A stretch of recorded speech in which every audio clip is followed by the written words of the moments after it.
c'est le virus de la grippe qui est responsable de ça chez le sujet âgé. On avait vu cette inflammation très hémorragique avec de la barrière alvéolo-capillaire, d'accord ? Inflammation aiguë hémorragique. On sait que quand on a ce type d'inflammation, ben nous, on doit se dire, est-ce que ce sujet n'a pas une inflammation virale ? On doit discuter cette cause. Donc, vous voyez que c'est le type de lésion qui doit nous faire réfléchir, quand je vois ce type de lésion, est-ce que je n'ai pas une inflammation virale ? Troisième type, c'est le type de lyse cellulaire. Alors, dans le tractus respiratoire, je vous l'ai dit, ce n'est pas très intéressant. Par contre, c'est plus intéressant dans le foie. Dans le foie, on a parfois des corps acidophiles, c'est-à-dire très rouges, dans des lésions d'hépatite virale B. Et que cet aspect, il n'est pas spécifique, mais il doit quand même faire discuter, est-ce que ce sujet n'a pas une hépatite virale ?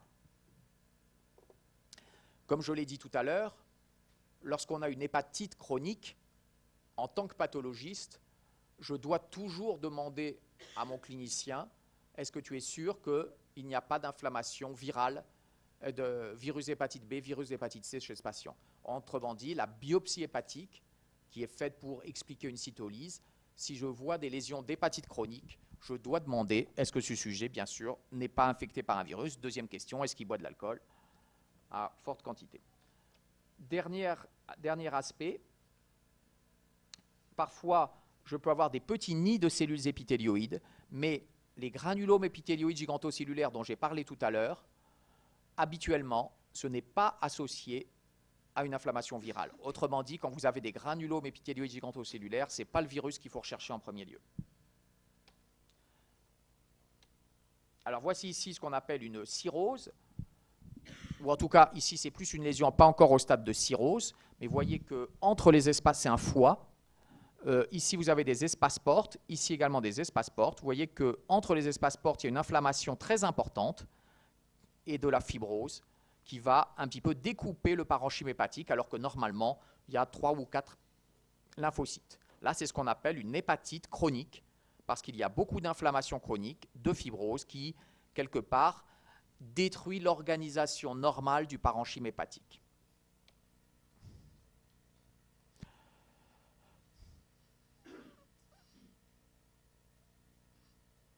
Alors, je dirais que cette diapositive, je vais passer un petit peu parce qu'elle ne me paraît pas absolument indispensable. On va le revoir sur la diapositive ultérieure. Les 2 points importants sont les 2 derniers items. De la même manière qu'on a cité tout à l'heure l'exemple de l'aspergillus, un même virus cause des manifestations cliniques différentes selon l'âge et le statut immunitaire. Vous savez que le virus de la mononucléose infectieuse, qui est le virus d'Epstein-Barr, c'est le même virus qui est en cause dans une maladie bénigne de l'enfant qui n'est pas immunodéprimé, qu'on appelle la mononucléose infectieuse, et c'est le même virus qui est la cause directe d'une maladie que l'on voit chez le transplanté, qui est liée à un défaut de l'immunité T anti-virus d'Epstein-Barr, qui est une lymphoprolifération, une prolifération lymphoïde qui peut tuer le sujet, malheureusement. Une sorte de prolifération des lymphocytes infectés par le virus EBV. Donc vous voyez que dans une condition d'immunodéficit, le même virus va donner une maladie bénigne, mononucléose infectieuse, que 90% de la population a faite parfois de façon asymptomatique. Parfois c'est une angine douloureuse, mais parfois c'est asymptomatique. Et de le même virus qui va donner chez un sujet immunodéprimé une prolifération de type tumoral qui est très grave. Enfin, il faut savoir que les virus peuvent donner des cancers et ils ont donc un pouvoir transformant, oncogène, et notamment le papillomavirus qui peut favoriser l'apparition de cancer du col de l'utérus. Vous savez que c'est pour cela qu'en France est organisée une stratégie de vaccination anti-papillomavirus. Alors, comment mettre en évidence une inflammation virale en histopathologie ? Je l'ai dit tout à l'heure, le plus souvent, on n'a pas besoin de faire de la biopsie. Parfois, on peut mettre en évidence dans le sang ou dans le sérum, on peut faire des tests moléculaires qui vont permettre de dire ce sujet a une hépatite B ou ce sujet a une mononucléose infectieuse. Mais je vous ai dit également que sur les tissus, on peut mettre en évidence dans les cellules infectées des protéines virales par immunohistochimie ou par hybridation in situ, mettre en évidence des acides nucléiques viraux. Et que le rôle de l'histologie, c'est également pronostic. en effet en fonction de la sévérité de la fibrose, de l'inflammation chronique, que le pathologiste peut avoir un rôle sur le plan pronostic. Ici, quelques images, mais on a déjà vu tout à l'heure des images. Ici, une image avec un anticorps anticytomégalovirus qui permet de bien mettre en évidence le virus CMV. Pour terminer sur les virus, il y a, comme vous le voyez ici, 1, 2, 3, 4, 5, 6 virus qui sont connus comme étant associés à des cancers. Vous le reverrez lorsque vous ferez facteur de la carcinogénèse, donc je ne vais pas trop le détailler. Le virus EBV, le virus de l'hépatite B, d'hépatite C vis-à-vis du foie, le virus HHV8, qui est étroitement associé à une maladie qu'on appelle le sarcome de Kaposi, à certains lymphomes, le papillomavirus, on en a parlé dans le cancer de l'utérus, et le virus HTLV1, vous le verrez. Donc simplement, il faut avoir à l'esprit que virus et cancer aussi, c'est un sujet quand même tout à fait important. Dernière partie du cours d'aujourd'hui, c'est inflammation, réparation, fibrose. Je vous l'ai dit tout à l'heure, enfin la fois dernière plutôt, que la réaction inflammatoire a pour but de revenir à l'état initial et d'activer le processus de réparation. Et que souvent dans un tissu, il y a à la fois de l'inflammation et de la réparation. Et il faut, rappelez-vous, pour que la réparation survienne, qu'il y ait une détertion complète. Et donc qu'il y ait vraiment neutralisation de l'agent causal. Et dans la réparation, vous avez la cicatrisation, et si on prend l'exemple de la peau, il y a la régénération des cellules épithéliales. Et enfin, on l'a déjà vu, dans l'inflammation chronique, inflammation et réparation vont de pair et s'auto-entretiennent. C'est le cas de l'inflammation chronique de la synoviale dans la polyarthrite rhumatoïde qu'on appelle un panus sur le plan clinique et qui, quelque part, le sujet qui a cette inflammation chronique articulaire va avoir du mal à bouger son articulation. Qu'est-ce que la réparation tissulaire? Comment on fait le diagnostic sur un tissu d'une réparation tissulaire? C'est très facile, c'est la mise en évidence d'un tissu de réparation conjonctive qu'on appelle, d'un nom pas très heureux, le bourgeon charnu, ou encore tissu de granulation. Moi, je préfère le nom de tissu de réparation, mais sachez que quand même le mot de bourgeon charnu est très utilisé en France. Bourgeon charnu, tissu de réparation, tissu de granulation. Qu'est-ce que c'est? C'est une fois que la détertion est complète, c'est un tissu conjonctif transitoire qui va avoir pour but de combler la perte de substance qui a été liée à la détertion. Et donc, ça précède la régénération épithéliale si on prend l'exemple d'une plaie cutanée. Et donc, c'est une des étapes premières de la cicatrisation. D'accord? Donc, quand on a une perte de substance liée à une nécrose, par exemple infectieuse, eh bien, il va y avoir, après la détertion, un bourgeon, un tissu de réparation, qui est un tissu conjonctif transitoire pour réparer au niveau conjonctif avant que se produise la réépithélialisation. Alors, qu'est-ce qui se passe? Hop. Suivant. Non. Là, je suis un peu bloqué. Ah, si, ça y est, ça s'est débloqué.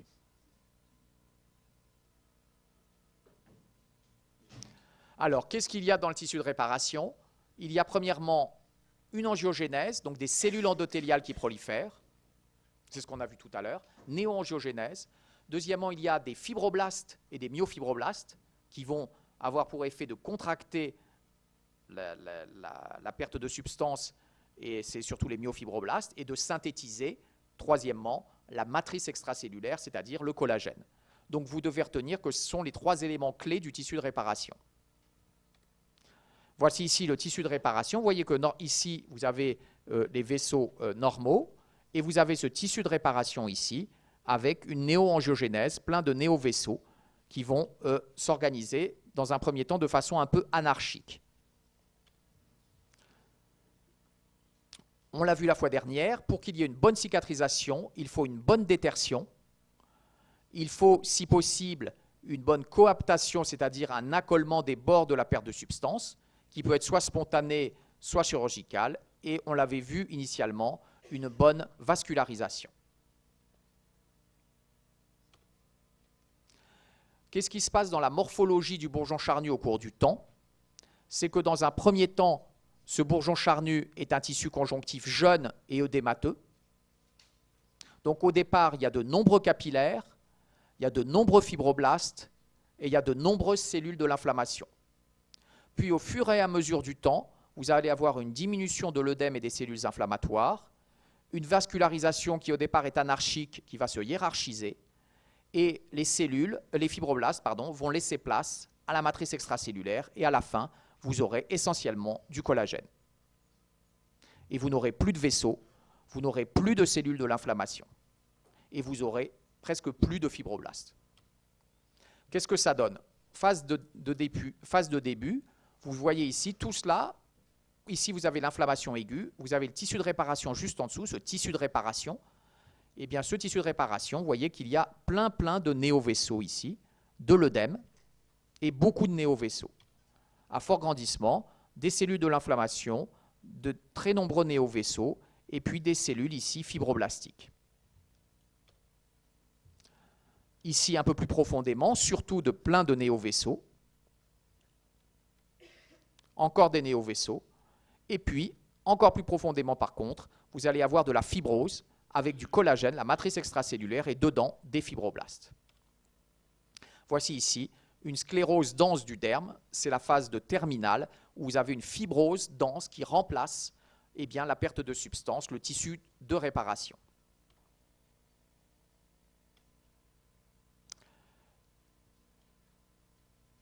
Je vais passer sur la régénération épithéliale.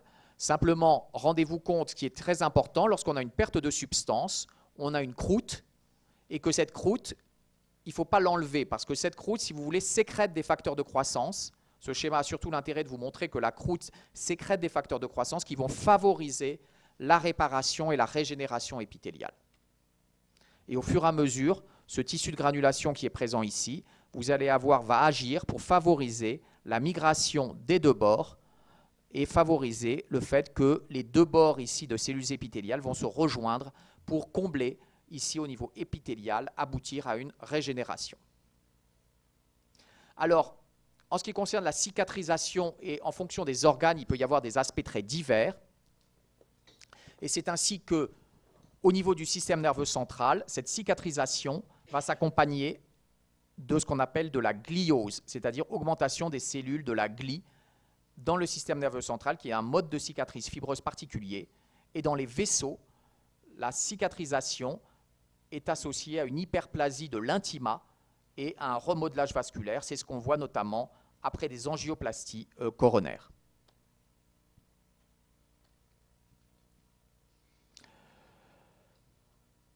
En ce qui concerne la cicatrisation pathologique, de temps en temps, cette cicatrisation peut rester au stade de tissu de réparation. C'est ce qu'on appelle des pseudo-tumeurs inflammatoires. Ça reste au stade de tissu de réparation, il n'y a pas de cicatrisation complète. C'est ce qu'on voit dans des botryomycomes cutanés, mot un petit peu bizarre. Et c'est ce qu'on voit également dans ce qu'on appelle les polypes inflammatoires du tube digestif. C'est une réaction inflammatoire qui n'évolue pas vers la cicatrisation. Par contre, ce que vous avez parfois, c'est que vous avez trop de collagène. C'est ce qu'on appelle une kéloïde. C'est une cicatrice dans laquelle il y a trop de collagène. Voilà ici un aspect de kéloïde, une cicatrice dite hypertrophique, beaucoup trop de collagène par rapport à une cicatrisation normale. Pour terminer, dans les 5 minutes qui nous restent, je voudrais parler de la fibrose. Il faut que vous connaissiez ce terme de fibrose. Qu'est-ce que veut dire la fibrose? On l'a vu déjà, mais on va le définir un peu plus précisément. La fibrose, c'est l'augmentation de la quantité des composants macromoléculaires de la matrice extracellulaire. D'accord? C'est le fait qu'une augmentation de la matrice extracellulaire dans ses composants macromoléculaires, et le plus souvent, c'est sa composante fibrillaire. La composante fibrillaire, il y en a 2 types, principalement le collagène et à moindre degré l'élastine. On parle parfois fibrose et sclérose. Il faut savoir que la sclérose, c'est le terme macroscopique de la fibrose. D'accord? Et ça traduit simplement le fait que l'organe qui est fibreux est induré. Comment met en évidence le collagène? Eh bien, le collagène, on peut le mettre en évidence par des colorations qu'on appelle par exemple le rouge Sirius, mais il existe également le trichrome de Masson qui peut servir à mettre en évidence le collagène. Pour les fibres élastiques, la coloration principale, c'est l'orcéine qui peut permettre de mettre en évidence les fibres élastiques. Pour le collagène, il y a une troisième coloration qu'il faut que vous connaissiez qui s'appelle l'imprégnation argentique, ce qu'on appelle la coloration à la réticuline, qui est très utilisée dans la moelle osseuse pour voir s'il y a une fibrose dans la moelle osseuse. Je ne reviens pas sur les composantes non fibrillaires du tissu conjonctif, que sont les glycoprotéines de structure et les glycosaminoglycanes, parce que globalement, ça ne rentre pas dans l'augmentation de ces composés, n'est pas associée à ce qu'on appelle de la fibrose. Donc de la fibrose, vous avez une augmentation de synthèse des macromolécules de la matrice et une diminution de la dégradation de ces molécules, et c'est souvent associé, cette fibrose, à l'inflammation chronique. Donc, comme je l'ai dit tout à l'heure, l'organe qui est fibreux est un organe dur et blanchâtre, et si on prend l'exemple du foie, l'organe peut être soit diminué en volume, ce qu'on appelle les cirrhoses ou fibroses du foie atrophique, soit augmenté de volume, ce qu'on appelle les cirrhoses hypertrophiques. Enfin, ce qui est important à comprendre pour la fibrose, c'est que soit elle respecte l'architecture du tissu, c'est ce qu'on appelle la fibrose systématisée, soit elle ne respecte pas l'architecture du tissu, c'est ce qu'on appelle une fibrose mutilante. Et soit elle est jeune, c'est-à-dire riche en inflammation, en œdème et en vaisseaux, c'est ce qu'on a vu tout à l'heure dans le bourgeon charnu, soit elle est ancienne et elle ne contient que du collagène. Ici, vous avez de nouveau les principales colorations, trichrome de Masson, rouge Sirius, et ce qu'on appelle imprégnation argentique ou coloration de la réticuline, qui sont les principales colorations de la fibrose. Voici ici un exemple, je vous ai déjà montré tout à l'heure, de fibrose, encore ici, essentiellement de la matrice extracellulaire. Et pour terminer, une des dernières diapositives, c'est qu'il faut bien avoir à l'esprit que l'étiologie principale de la fibrose, c'est l'inflammation chronique, quelles qu'en soient les étiologies, que la deuxième étiologie que l'on peut voir dans la fibrose sont des étiologies vasculaires. Vous le verrez lors des cours de pathologie vasculaire, ça peut être de l'ischémie chronique, ça peut être de l'hypertension artérielle, ça peut être de la stase. Il y a des causes plus rares, endocriniennes, comme la dystrophie mammaire, ou des causes liées à l'âge. Donc la cirrhose hépatique, c'est un exemple typique de fibrose, on l'a vu tout à l'heure en post-hépatite virale. Voici ici un foie qui est complètement remanié. Et pourquoi il est remanié? Eh bien parce que vous avez une fibrose dans le foie qui délimite des nodules. Et donc c'est ce qu'on appelle une cirrhose du foie, des nodules de régénération du foie et cernés par une sclérose. Voici ici les nodules du foie avec une réaction inflammatoire souvent en périphérie. Et vous reverrez ça lors des TP. Voilà, j'ai terminé aujourd'hui juste pour vous dire que ce nodule au niveau de la cirrhose hépatique porte un nom, ce qu'on appelle des nodules de régénération, parce qu'en gros, il y a une régénération du foie, et on appelle ça un nodule de régénération cerné par une fibrose. Voilà un petit peu tout ce que je voulais vous dire aujourd'hui sur les cours sur l'inflammation chronique et la fibrose. Voilà, merci.